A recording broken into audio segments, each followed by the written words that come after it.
Hello everyone and welcome back to my channel, and if this is your first time here, come on in, take a seat and relax. We're baking today.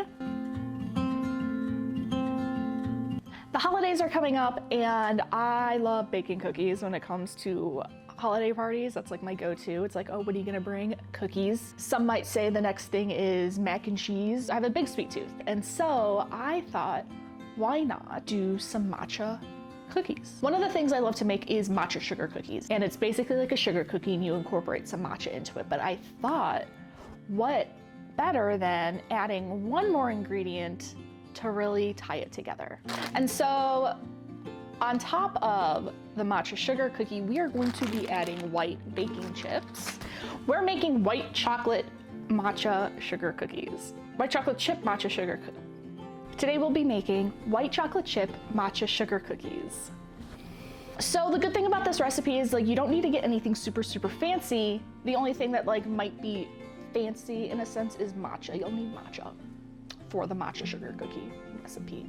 Pretty much you just need all-purpose flour, matcha, baking soda, baking powder, salt, unsalted butter, sugar, brown sugar, vanilla extract, an egg at room temperature, and coarse sugar. You don't need the coarse sugar, that's for topping, and we're not doing that. Let's get all of our ingredients together. Sugar. I've got my flour.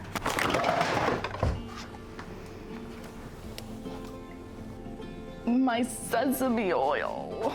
About dropping sesame oil is the fact now this entire kitchen smells like sesame, which is not the vibe I want. I did get the baking powder. Baking powder. So it says salt and then it says unsalted butter. We are doing exactly what I consistently do, and we are using salted butter and omitting the salt. Unfortunately, the butter's not room temperature, but we're just gonna like melt it. What you wanna do when you're melting butter is like, you know, put it in the microwave, whatever. Do it immediately at the start. That way the butter cools and does not have the opportunity to cook the egg. Some of the issues that you might run with cookies is that the butter's too soft and so the cookies don't rise properly. So if I throw butter into the microwave, I do not like let it get full melted. I will definitely like have it be like mostly melted, but then use the heat from what has melted to like bring the rest of it into like a good temperature. When doing this, I tend to cut up the butter into like cubes, you know, like instead of just like throwing a stick, I just get the like stick of butter and I just slice it like this, you know, and then I kind of just like toss it in.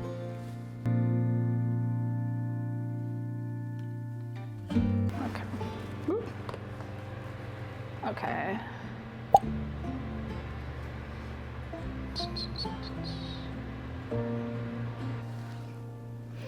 I got this in Japan, so yummy stuff. Yummy.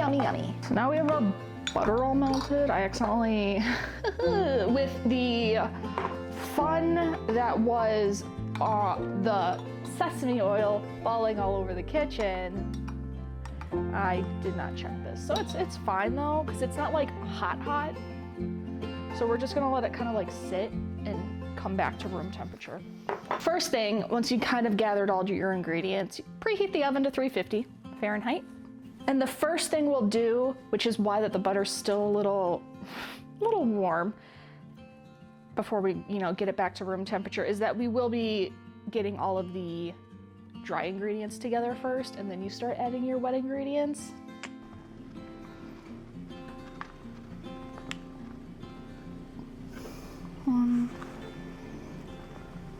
Then we want to do 2.5 tablespoons of matcha powder.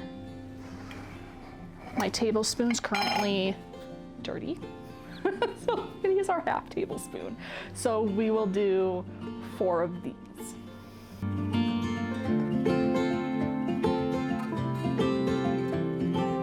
Then you'll do your baking soda and your baking powder. It is 1 teaspoon of baking powder.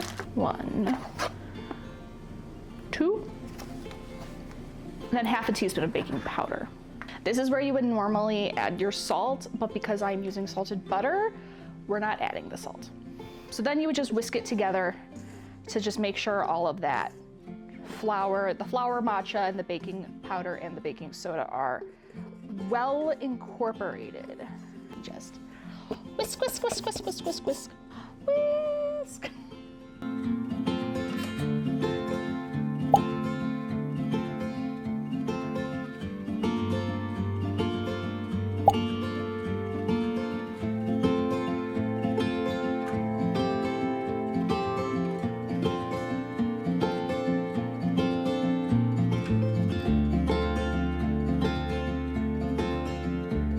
Cup of sugar.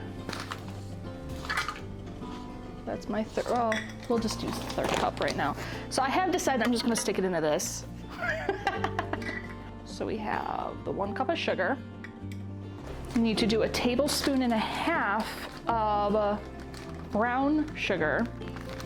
So 1, and then we'll kind of just eyeball the half. Then it wants us to add the butter. We're gonna add it all in. And I'm just gonna mix it together. I know someone's out there screaming like, you're not supposed to melt the butter. It's okay. I promise you, it's going to be okay. 1 egg. And we continue to mix, mix, mix, mix, mix, mix, mix, mix, mix. 2 teaspoons of vanilla extract. I add a little bit more, especially because, so right now I have imitation vanilla. And I find that it's not as strong. Okay, well that was 1. It wants 2 teaspoons. I'm gonna do 3. Just don't feel like you get a lot of flavor, especially when it's imitation vanilla. It's not as flavorful as like straight up vanilla. So I always add a little bit more. And now that we have all of our like liquids in this fun little thing, that's when we incorporate it into our dry ingredients. I'm getting a spatula just to make sure I get all of this liquid mixture in here, or at least as much as possible. And that's why they want you to do the liquids in the bigger bowl. Okay, fine. It'll turn out great. And this is the cookie dough. Once you've combined both the wet and dry ingredients, you see this beautiful green color. We have yet to add the white chocolate chips, but I just wanted to show you guys what the dough looked like. The one thing you might want to do with the cookie dough, if you are afraid it is a little warm, is you can go and put it into the fridge. You can put it in the fridge and you can cool it down a bit, especially if like you're pre-making dough.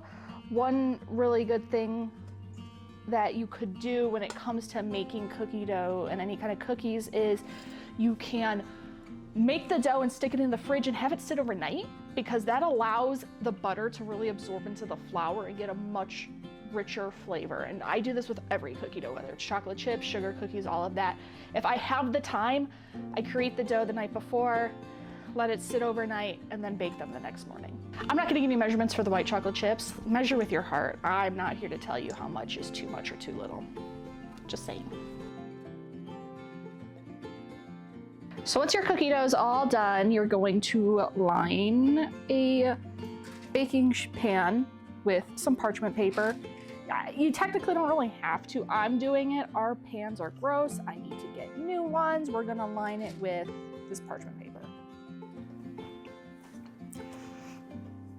I was taste testing the dough and it is damn delicious. Okay, so now we got our dough ready. I'm just gonna form them into balls. Like this, and we put it on the baking tray. This is gonna be a giant freaking cookie. I was like, oh, do 2 tablespoons per little ball. Like, okay. One, I'm not whipping out the freaking measuring cups and spoons and everything.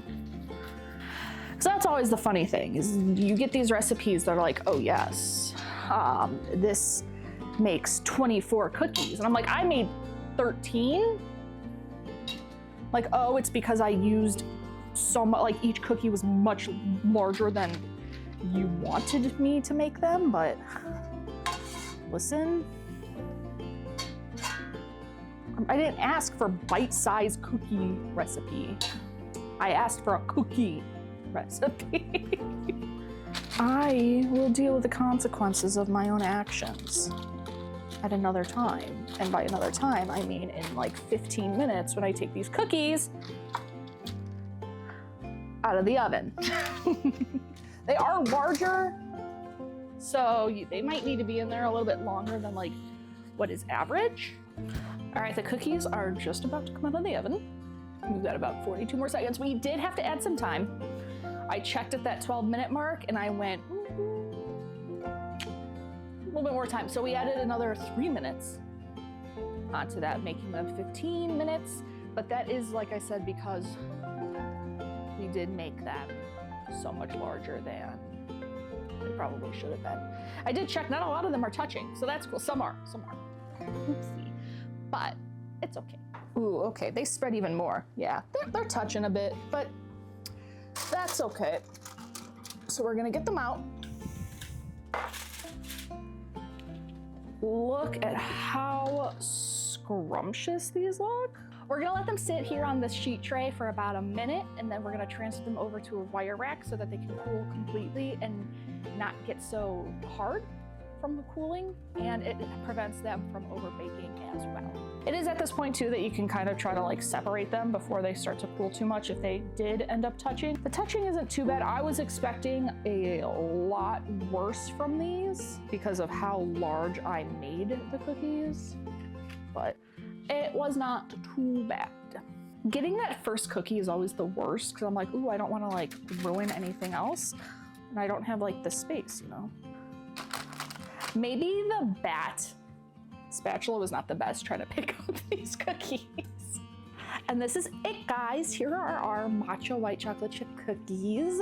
I put them all on a plate to make them all nice, but definitely give this a try if you're a big fan of matcha. Then you add that like white chocolate. So then even though the sugar cookie is sweet, that white chocolate adds a little bit more sweetness to it. And if you don't want that extra sweetness, just make them without the white chocolate chips in it. But I'm gonna try this one. They're so nice and soft. And that matcha flavor is really in these cookies.